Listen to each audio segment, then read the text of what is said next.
हरे कृष्ण भक्तों को मेरा प्यार भरा राधे राधे। आज हम श्रीमद् भागवत के पंचम स्कंद के 17वें अध्याय में प्रवेश करेंगे, जिसमें गंगा जी का विवरण और भगवान शंकर कृत संकर्षण देव की स्तुति का वर्णन किया गया है।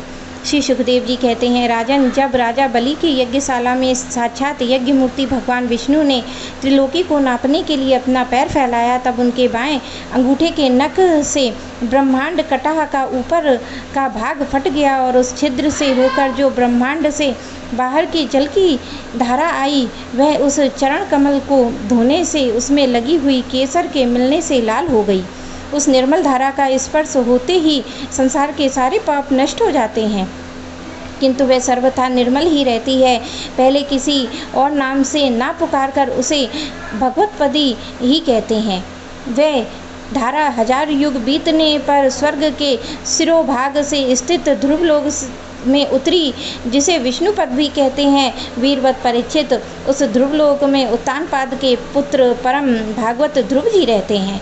वे नित्य प्रति बढ़ते हुए भक्ति भाव से यह हमारे कुल देवता का चरणोदक है ऐसा मानकर आज भी उस जल को बड़े आदर से सिर पर चढ़ाते हैं। उस समय प्रेमोवश के कारण उनका हृदय अत्यंत गदगद हो जाता है। उत्कंठावश बरबस मुर्दे हुए दोनों नैनों कमलों से निर्मल आंसुओं की धारा बहने लगती है और शरीर में रोमांच हो जाता है। इसके पश्चात आत्मनिष्ठ सप्तऋषिगण उनका प्रभाव जानने के कारण यही तपस्या की आत्यंतिक सिद्धि है ऐसा मानकर उसे आज भी इस प्रकार आदर पूर्वक अपने जटाजूट पर वैसे ही धारण करते हैं जैसे मुमुक्ष जन प्राप्त हुई मुक्ति को।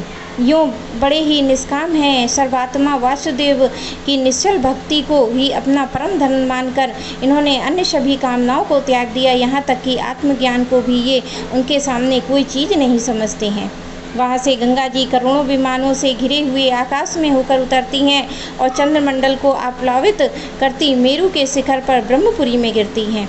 वहाँ ये सीता, अलकनंदा, चक्षु, भद्रा नाम से चारों दिशाओं में विभक्त हो जाती हैं तथा अलग अलग चारों दिशाओं में बहती हुई अंत में नद नदियों में अधीश्वर समुद्र में गिर जाती हैं। इनमें सीता ब्रह्मपुरी से गिरकर कोसराचलों के सर्वोच्च शिखरों में होकर नीचे की ओर बहती गंधमांद के शिखरों पर गिरती है और भद्रस्रवश को प्लावित कर पूर्व की ओर खारे समुद्र में मिल जाती है। इसी प्रकार चक्षु माल्यवान के शिखर पर पहुंचकर वहां से बेरोक टोक केतुमाल वर्ष में बहती और पश्चिम की ओर छार समुद्र में जा मिलती है। भद्रा मेरु पर्वत के शिखर से उत्तर की ओर गिरती तथा एक पर्वत से दूसरे पर्वत पर जाती, अंत में श्रृंगवान के शिखर से गिरकर उत्तर कुरु देश में होकर उत्तर की ओर बहती हुई समुद्र में मिल जाती है। अलकनंदा ब्रह्मपुरी से दक्षिणा की गिरकर अनेकों गिरि शिखरों को लांघती हेमकेटु पर्वतों पर पहुंचती है। वहां से अत्यंत तीव्र वेग हिमालय के शिखरों को चीरती हुई भारतवर्ष में आती है और फिर दक्षिण की ओर समुद्र में जा मिलती है। इसमें स्नान करने के लिए आने वाले पुरुषों को पद पद पर अश्वमेध, राजसूय आदि यज्ञों का फल भी दुर्लभ नहीं है। प्रत्येक वर्ष में मेरु आदि पर्वतों से निकली हुई भी सैकड़ों नद नदियाँ हैं। इन सब वर्षों में भारतवर्ष ही कर्मभूमि है। शेष 8 वर्ष तो स्वर्गवासी पुरुषों के स्वर्ग भोगों से बचे हुए पुण्यों को भोगने के स्थान हैं।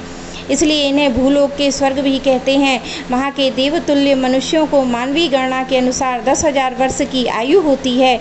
उनमें से 10,000 हाथियों का बल होता है। उनके वज्र सदस्य सुदृढ़ शरीर में जो शक्ति, यौवन, उल्लास होते हैं, उनके कारण वे बहुत सम्यक मैथुन्य आदि विषय भोगते रहते हैं। अंत में जब भोग समाप्त होने पर उनकी आयु का केवल 1 वर्ष रह जाता है, तब उनकी स्त्रियां गर्भ धारण करती। इस प्रकार वहाँ सर्वदा त्रेता युग के समान समय बना रहता है। वहाँ ऐसा आश्रम, भवन, वर्ष, पर्वत की घाटियाँ हैं जिससे सुंदर वन उपवन सभी ऋतुओं के फूल, गुच्छे, फल, नूतन पल्लवों की शोभा के भार से झुकी हुई डालियाँ और लताओं के वृक्षों से सुशोभित हैं।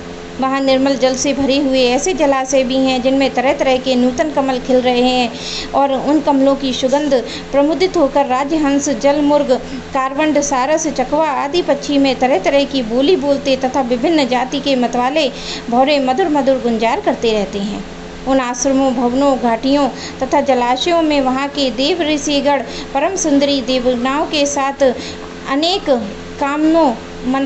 कामनोमाद सूचक हास विलास लीला कटाक्षों से मन नेत्रों को आकृष्ट हो जाने के कारण जल क्रीड़ा नाना प्रकार के खेल करते हुए स्वच्छंद विहार करते हैं। उनके प्रधान अनुचरगण अनेक प्रकार की सामग्रियों से उनका आदर सत्कार करते हैं। इन नवों वर्षों में परम पुरुष भगवान नारायण वहाँ पुरुषों पर अनुग्रह करने के लिए इस समय भी अपनी विभिन्न मूर्तियों से विराजमान रहते हैं। इलावर्त वर्ष में एकमात्र भगवान शंकर ही पुरुष हैं। श्री पार्वती जी शाप को जानने वाले कोई दूसरा पुरुष वहाँ प्रवेश नहीं कर सकता है, क्योंकि वहाँ जो जाता है वह स्त्री रूप हो जाता है। इस प्रसंग का हम आगे वर्णन करेंगे। वहाँ पार्वती जी उनकी अरबों खरबों दासियों से सेवित भगवान शंकर परम पुरुष परमात्मा की वासुदेव प्रद्युम्न अनिरुद्ध शंकरसर संज्ञ चतुर्व्यूह मूर्तियों में अपनी कारण रूपा संकर्षण नाम की तम प्रधान चौथी मूर्ति का ध्यानिस्थ मनोमय विग्रह के रूप में चिंतन करते रहते हैं और इस मंत्र का उच्चारण करते हुए इस प्रकार स्तुति करते हैं। भगवान शंकर कहते हैं, ओम जिन्हें सभी गुणों में अभिव्यक्ति होती है वह उन अव्यक्त मूर्ति ओमकार स्वरूप परम पुरुष श्री भगवान को नमस्कार है। भजनी प्रभु आपके चरण कमलों भक्तों का आश्रय देने वाले हैं। आप तो स्वयं संपूर्ण ऐश्वर्यों के परम आश्रय हैं। भक्तों के सामने आप भूत भावन स्वरूप पूर्णता प्रकट कर देते हैं तथा उन्हें संसार बंधन से मुक्त कर देते हैं, किंतु अब भक्तों को उस बंधन में डालते रहते हैं। आप ही सर्वेश्वर हैं, मैं आपका भजन करता हूँ। प्रभु हम लोग क्रोध के आवेग से नहीं जी सके और हमारी दृष्टि तत्काल पाप से लिप्त हो जाती है, परंतु आप तो संसार का करने के लिए निरंतर साक्षी रूप से उसके सारे व्यापार को देखते रहते हैं, तथापि हमारी तरफ आपकी दृष्टि पर उस मायिक विषयों तथा चित्त की वृत्तियों का नाम मात्र का भी प्रभाव नहीं पड़ता है। ऐसी स्थिति में अपने मन को वश करने की इच्छा वाला कौन पुरुष आपका आदर न करेगा।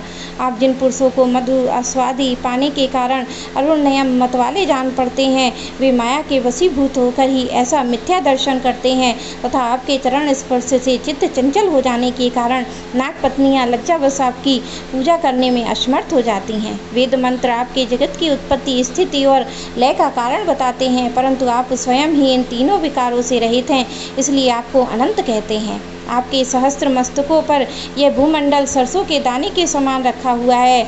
आपको तो यह भी नहीं मालूम होता है कि वहाँ की स्थिति क्या है, जिससे यह उत्पन्न हुआ। मैं अहंकार रूप अपने त्रिगुणमय तेज से देवता इंद्रिय भूतों की रचना करता हूँ।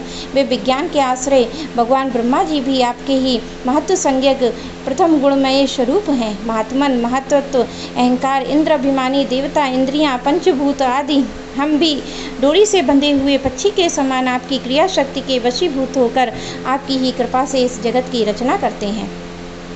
सत्वादिक गुणों की सृष्टि से मोहित हुआ यह जीव आपकी रची हुई कर्म बंधन में बांधने वाली माया को कदाचित जान भी लेता है, किंतु उससे मुक्त होने का उपाय उसे सुगमता से नहीं मालूम होता है। इस जगत की उत्पत्ति और प्रलय आपके ही रूप हैं। ऐसे आपको मैं बार बार नमस्कार करता हूँ। मेरे प्यारे कृष्ण भक्तों को मेरा प्यार